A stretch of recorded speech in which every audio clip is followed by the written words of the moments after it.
Hello everyone, welcome to our channel education hotspot. और अपनी आज की क्लास में हम लोग क्लास 10 12th सोशोलॉजी के सोशल इंस्टीट्यूशन चैप्टर को आगे कंटिन्यू करने वाले हैं।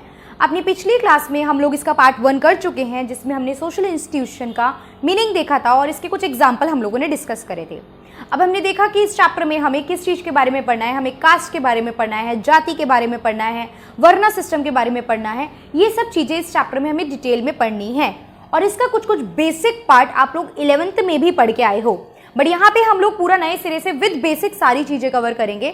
तो हम लोग अपनी आज की क्लास में स्टडी करेंगे कास्ट के बारे में। देखिए, वैसे तो पूरा चैप्टर ही कास्ट के बारे में है, तो कास्ट पूरे चैप्टर में हमें कास्ट सिस्टम देखना है, बट आज से हम लोग स्टार्ट कर देंगे कास्ट सिस्टम के कुछ बेसिक्स को। कास्ट के बारे में कुछ बेसिक इन्फॉर्मेशन मैं अपने हर चैप्टर में देती आई हूँ, क्योंकि हम लोग जो है सोशोलॉजी पढ़ रहे हैं, जो कि सोशल यानी ह्यूमन बीइंग से रिलेटेड है। तो कहीं ना कहीं से घूम फिर के जब हम कहानी पढ़ रहे हैं तो कास्ट सिस्टम हमारे मोस्टली चैप्टर्स में यूज हुआ है। ठीक है, अब इस चैप्टर को पढ़ने के बाद आप लोग क्या आंसर कर पाओगे कि कास्ट पास्ट सिस्टम में, पास्ट के समय पे कास्ट कैसी थी और एट प्रेजेंट कास्ट क्या है। मैं आपको बता के चलती हूँ टाइम टू टाइम, बहुत सी वीडियो में मैंने ये एड्रेस करा है कि कास्ट जैसे पहले सिस्टम होता था ना, जैसे आपको पता है कास्ट सिस्टम, अनटचेबिलिटी, ये सब कुछ बहुत ज्यादा था हमारी सोसाइटी में। बट अगर उसको आज से कंपेयर करो तो उतनी ज्यादा अनटचेबिलिटी हमें देखने को नहीं मिलती है आज के टाइम पे। तो कुछ डिफरेंस तो है। पहले कोई रूल नहीं था जो अगर आप किसी प्रॉपर अनटचेबल्स के साथ या लो कास्ट के पीपल के साथ गलत ट्रीटमेंट कर रहे हो, but now there is rule. अब आपका पूरा कॉन्स्टिट्यूशन इस चीज को सिक्योर करता है कि किसी के अगेंस्ट मतलब प्रॉपर कास्ट को लेके इनजस्टिस ना हो। तो देयर इज अ चेंज। आप कुछ चेंज तो बिना पढ़े ही बता सकते हो कि क्या क्या चेंजेस हैं। तो देयर इज अ चेंज लोगों के माइंडसेट में, आइडियोलॉजी में, लॉ एंड ऑर्डर को लेके, इकोनॉमिक अपॉर्चुनिटीज की वजह से, ठीक है, mixture of tradition and culture की वजह से, क्योंकि ट्रेडिशन एंड कल्चर इतने ज्यादा मर्ज अप हो गए हैं आज की डेट में। We are celebrating almost all kind of festival, उतने ही खुशी जॉय के साथ सब लोग फेस्टिवल मना रहे हैं चीजों को लेके। तो बहुत सारी चीजों की वजह से वो कास्ट सिस्टम उतना डोमिनेंट नहीं रहा जितना वो पास्ट में होता था। ये कहानी तो हमने बिना पढ़े भी बता दी है। तो अब देखते हैं कि चैप्टर में पढ़ने के लिए क्या क्या है। पढ़ने के लिए मैं देखूं तो देखिए, सबसे पहले कास्ट वर्ड की बात करते हैं। ये जो कास्ट वर्ड है ये डिराइव किया गया है पोर्तुगीज भाषा के वर्ड से। पोर्तुगीज, आपको पता है पोर्तुगीज इंडिया में ट्रेड करने आने वाले पहले यूरोपियंस थे। यूरोपियंस इंडिया में ट्रेड करने आए हैं तो Portuguese was the one. Vasco D gamma का नाम अगर आपको याद होगा तो Vasco D gamma was the one जो यहाँ पे क्या आए थे, ट्रेड करने आए थे इंडिया में। ठीक है, तो यहाँ पे पोर्तुगीज आए, इंडिया में काफी समय तक रहे हैं, इंडिया को बहुत क्लोजली ऑब्जर्व किया है, बहुत लंबे समय तक इंडिया में उन्होंने भी ट्रेड करा है। तो यहाँ पे ये जो कास्ट वर्ड है ये किसकी देन है? पोर्तुगीज में भाषा में एक वर्ड होता है कास्टा। कास्टा का मतलब होता है प्योर ब्लड। तो वहीं से हमने ये क्या वर्ड डिराइव किया है, कास्ट, जिसका मतलब क्या होता है? Pure blood. उसके बाद अगर हम बात करें, देखिए इनिशियली जो ये कास्ट सिस्टम था ना, बिल्कुल स्टार्टिंग में जब ये डेवलप हो रहा था तब ये सिर्फ हिंदू सोसाइटी से रिलेटेड था, कि हिंदू सोसाइटी में कास्ट को लेके डिवीजन और ये सब कॉन्सेप्ट देखने को मिलता है। बट धीरे धीरे ये other society, other religion, other culture की मैं बात करूं, यानी कि मुस्लिम्स एंड क्रिश्चियनिटी में भी देखने को मिलता है। अगर आप लोगों ने फ्रेंच रिवॉल्यूशन पढ़ा होगा तो आपको याद होगा कि जो बाहर की सोसाइटी थी वो भी first state, second state, nobles, clergy and then common man, इस तरीके से डिवाइडेड हुआ करती थी। ठीक है, सेम विद मुस्लिम्स में भी डिवीजन होती है कास्ट को लेके। ठीक है, तो ये सारी चीजें पहले सिर्फ हिंदू सोसाइटी तक ही थी, बट बाद में ये मुस्लिम्स एंड क्रिश्चियन सोसाइटी में भी हमें देखने को मिली। अब जब हम बात करते हैं कास्ट की, तो कास्ट में दो चीजें जाती हैं। कास्ट दो चीजों को इंक्लूड करती है अपने अंदर, one is varna and another is jati. One is varna and another is jati. तो यहां पे हम वर्ना और जाति का अगर मीनिंग देखें तो देखो, वर्ना जो होता है ना, ये 4-fold क्लासिफिकेशन होता है। Now what is 4-fold classification? ये चीज मैंने बहुत सी वीडियो में बात की है, आज इसको दोबारा टॉपिक के साथ भी समझ लेते हैं। 4-fold क्लासिफिकेशन का मतलब होता है कि आपकी जो पूरी सोसाइटी है वो 4 पार्ट में डिवाइडेड है। मतलब हमने आपके जितने भी ग्रुप हैं, सोशल इंस्टीट्यूशन है, उनको 4 पार्ट में डिवाइड करा है। वो 4 पार्ट कौन कौन से हैं? नंबर फर्स्ट ब्राह्मण, एंड ये सीक्वेंस, ये कास्ट हिरार्की भी बोली जाती है। वर्ना सिस्टम या कास्ट हिरार्की भी इसको बोला जाता है, क्योंकि ये इसी सीक्वेंस में सेट है। नंबर 1 टॉप पे Brahman, then Kshatriyas, then Vaishyas and then 4th number पे देयर आर शूद्रास। ये 4 पीपल, सबसे टॉप पे ब्राह्मण, देन आपके क्षत्रियस, देन आपके वैश्यास एंड देन आपके शूद्रास। ये 4 फॉर्म में आपका स्ट्रक्चर डिवाइडेड है। ब्राह्मण्स की जब मैं बात करती हूँ, देखिए इनके वर्क, ये जो डिवीजन था ना, ये डिवीजन के साथ साथ इनके फंक्शंस भी डिफाइन थे कि ये लोग क्या क्या काम करेंगे। लाइक ब्राह्मण्स के लिए काम रिजर्व था कि they will do the ritual kind of thing, puja पाठ ये सब काम करेंगे। प्रीस्ट, पंडित, पुजारी होते थे। और ब्राह्मण्स को अगर मैं इंक्लूड करूं तो ये लोग क्या बोलते थे, ब्राह्मण्स को ये लोग हेड से डिनोट करते थे, बॉडी पार्ट से डिनोट किया गया है इन सारे वर्णास को, इन सारी कास्ट को। तो यहां पे ब्राह्मण्स को किससे डिनोट किया जाता था, हेड से। Then there come Kshatriyas, Kshatriyas को माना जाता था वॉरफेयर से रिलेटेड, लड़ाई लड़ना, बचाना, अपने आप को प्रोटेक्ट करके चलना। तो ये काम किसका था, क्षत्रिय का, क्षत्रियस पीपल का। और क्षत्रियस को डिनोट किया जाता था हैंड से, बिकॉज हैंडेड जो है हम लोग यूज करते हैं वॉर्स वगैरह में लड़ने के लिए, प्रोटेक्ट करने के लिए। तो क्षत्रिय को डिनोट करा जाता था हैंड से। उसके बाद देयर कम वैश्यास, वैश्यास को बोला जाता था कि दे आर द बिजनेसमैन, जो मर्चेंट होते हैं, बिजनेसमैन होते हैं, वो कौन सी कैटेगरीज में आते हैं, वो वैश्यास की कैटेगरीज में आते हैं। तो ये जो वैश्यास है इसको डोनेट किया जाता था कौन से बॉडी पार्ट से, स्टमक। याद कैसे रखना है, बिजनेस करना है पेट पालने के लिए, खाना चाहिए, पेट पालना है, बिजनेस करना है, तो वैश्यास को किससे डिनोट करेंगे, स्टमक से डिनोट करेंगे। फिर आते हैं शूद्रास, ये बेचारे इन तीनों का बोझ अपने ऊपर लेके खड़े हैं, तो इनके पैर, इनके legs needs to be strong, इनको ऊपर वाले तीनों के बिहाफ पे सारे काम परफॉर्म करने हैं। तो their legs need to be strong enough कि ये ऊपर के तीनों कास्ट को होल्ड कर पाए। तो ये होते थे शूद्रास, जिनको डोनेट किया जाता था लेग्स से। ये कास्ट हिरार्की में सबसे बॉटम पे आते थे। कास्ट हिरार्की का सिस्टम समझ में आया। अब वर्ना सिस्टम में भी हम देखें ना, तो वर्ना का एक्चुअल मीनिंग, जो लिटरेरी मीनिंग देखे, वर्ण का मतलब क्या होता था, वर्ना का मतलब होता है कलर, ठीक है। अब कलर के बेसिस पे डिस्क्रिमिनेशन नहीं किया, इसलिए कंफ्यूज नहीं होना है कि ये नहीं कि ये गोरा ये काला इस बेसिस पे ये कर रहे थे, this is nothing like that. यहां पे ये डिवीजन इस बेसिस पे था। प्लस इन चारों में भी कुछ ऐसे लोग थे जिसे एक्सक्लूड किया, जो इनमें आ ही नहीं रहे थे, जो वर्ना सिस्टम में जो थे किसी भी फॉर्म में, किसी भी ग्रुप में इंक्लूड ही नहीं हो रहे थे। कौन लोग थे वो, जो फॉरेनर्स थे, वो इसमें से किसी कैटेगरी में नहीं आ रहे हैं। जो स्लेव्स हैं वो किसी कैटेगरी में फुलफिल नहीं हुए।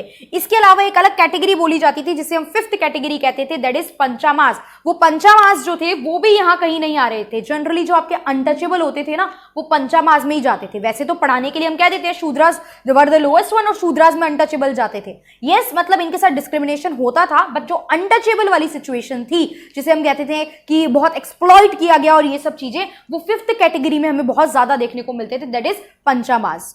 क्लियर, जो कि इस फोर फोल्ड सिस्टम में इंक्लूड ही नहीं होते थे। वर्ना का फोर फोल्ड सिस्टम हमें समझ में आया।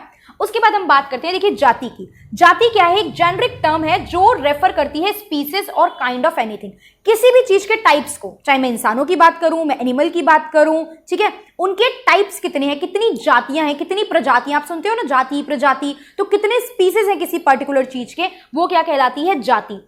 इंडियन लैंग्वेज में जो आपकी कास्ट होती है ना, उसे जाति ही बोलते हैं। मतलब अगर इंडियन की भाषा की बात करूं, you know caste is not the Indian word, यहाँ पे हिंदी संस्कृत का वर्ड नहीं है कास्ट। इंडियन लैंग्वेज में उसको क्या बोला जाता है, इंडियन लैंग्वेज में उसको जाति ही बोला जाता है। बट एक आश्चर्य की बात देखिए कि इंडियंस ही उसको जाति बोल के यूज नहीं करते, वही उसको क्या नाम दे रहे थे, वही किस नाम से जानते हैं उस चीज को, कास्ट नेम से जानते हैं। तो they are not the different thing, they are the same thing, इतना आपको जान के चलना है। यहां तक समझ में आया। उसके बाद हम बात करते हैं, देखिए वर्ना और जाति के छोटे सी कंसेप्ट की, कि वर्ना जो है ना, ये एक ब्रॉड लेवल पे क्लासिफिकेशन है, मतलब ऑल ओवर। फॉर एग्जांपल मैं बात करूं तो इंडिया में पूरी जो जितने भी कम्युनिटीज हैं, उनको मैंने इन 4 पार्ट में डिवाइड करा। इंडिया के सारे ब्राह्मण, क्षत्रिय, वैश्य, शूद्रास। वहीं जब मैं जाति की बात करूंगी तो जाति होती है रीजनल, एरिया वाइज, ठीक है।